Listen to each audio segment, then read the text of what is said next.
Welcome to the Global Crusade with Kumuyi, GCK Daily, a special presentation that features God's amazing love, power, and presence at the Global Crusades. It's absolutely true, Jordan. We thank God for all He has done in the past, and we're grateful you've followed us in all these crusades. Our prayer is that you've been blessed and that God's power and faithfulness has been manifested in your life.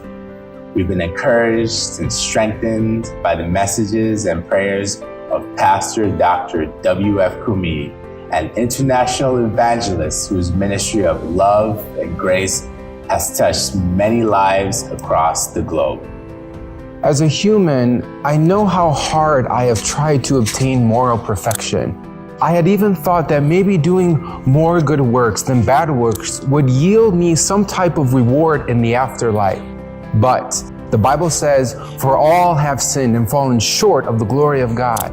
That God's verdict, no one is good enough to earn God's approval on human terms. I thank God for His saving grace, which still keeps me.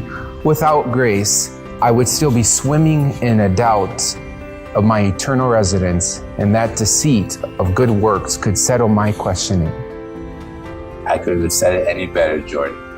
Friends, I encourage you to listen to Pastor Kumuyi now and meet the same God that met me and the same God that will lead you to eternal life. Look at verse 22 there.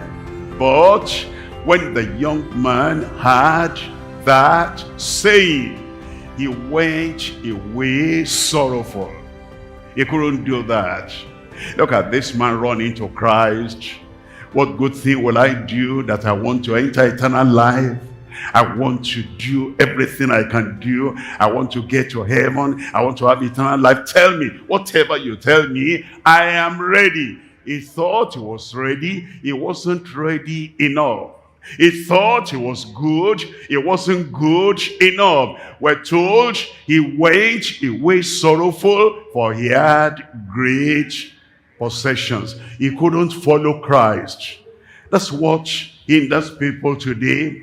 They do not look at Christ, who can change their lives, who can deliver them, who can set them free. They do not look at Christ, who can give them the grace and the mercy and the love and the compassion to do everything they ought to do. They do not look at Christ and take Him as Savior and take Him as their shepherd, that whatever they give to the poor, Christ is able to give them back everything. Good men who are not good enough. That's how we are. My brother, my sister, my friend over there, we think we're good, but we are not good enough. It's only when we come to Christ and we put our faith in Christ, that thing that is lacking in our goodness, the Lord will supply. Let me show you one verse of scripture in Isaiah chapter 28 verse 20. Good, but not good enough. Deep, but not deep enough. Helpful, but not helpful enough. Righteous, but not righteous enough. Look at that in Isaiah chapter 28 verse 20. For the bed is narrower than that a man can stretch himself on it. All the bed spiritually that any man can make shorter than that a man will stretch himself on it, and the covering narrower than that he can wrap himself in it. All the good works, all our righteousnesses, all our devotion, all our religiosity, all our doing this and doing that, as the Lord looks at everything, He looks at it like a bed that is shorter, that will take your height or your length. He looks at it as the covering clothes that is narrower than a man can wrap himself in. Actually, the Lord looks at everyone as unqualified for life eternal. And those who say, I'm good, I'm righteous, they are not very thoughtful and they are not clear to themselves. In James chapter 2, reading from verse 10, James chapter 2, we're looking at verse 10, for whosoever shall keep the whole law and yet offend in one point. Yet offend in one point. He keeps the whole law, and yet he offends in one point. He is guilty of all. Here are a few nuggets of truth from this sermon. Number one, without salvation, we are all unqualified for life eternal. Number two, through Christ, we become qualified. And number three, good works are worthless if they are not in response to knowing Christ, the good God. They arrested one man over there the other day. And then as they arrested him, they say, you stole.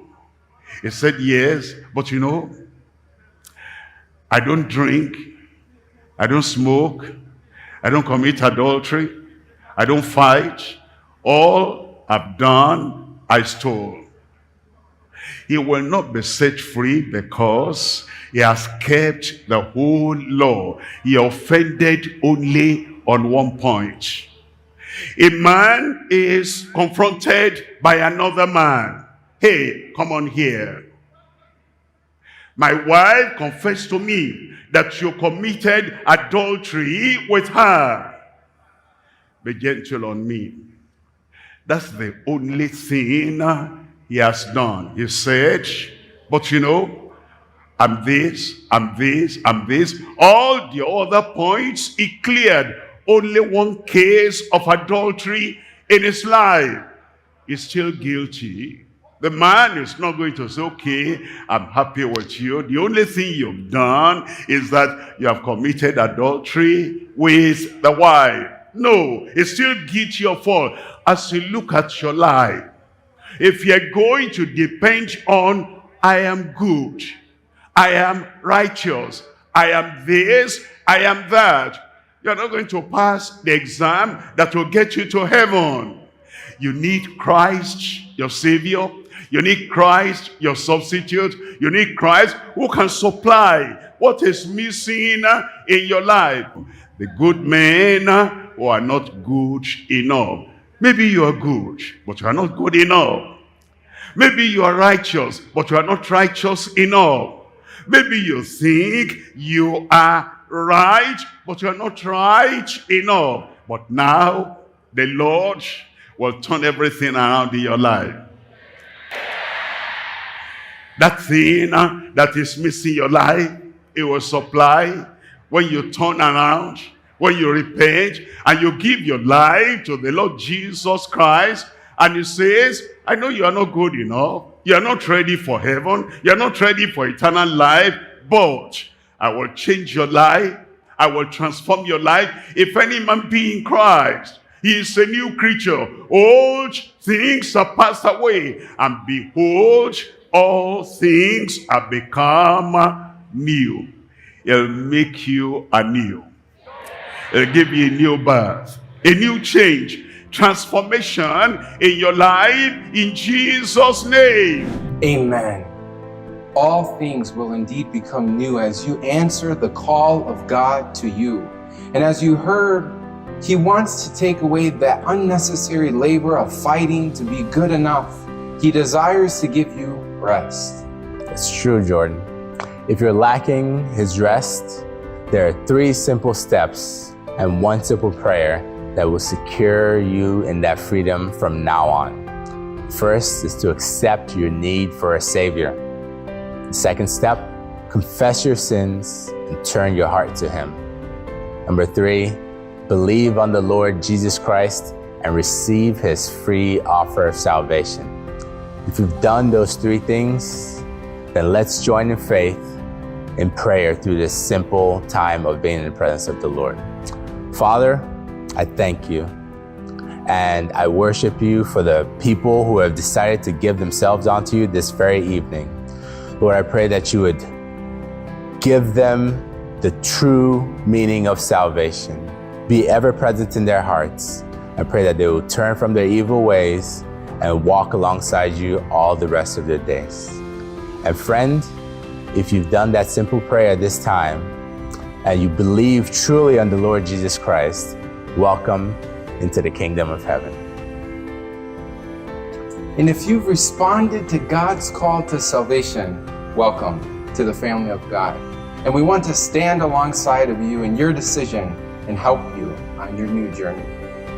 Get in a good Bible-believing church and make achieving heaven your goal. Please visit us at www.dclm.org/connect to share your decision with us. We will be glad to hear from you. Again, the web address is www.dclm.org/connect. Thanks for being a part of GCK Daily, where we post new videos right here on a regular basis to keep you strengthened in your faith.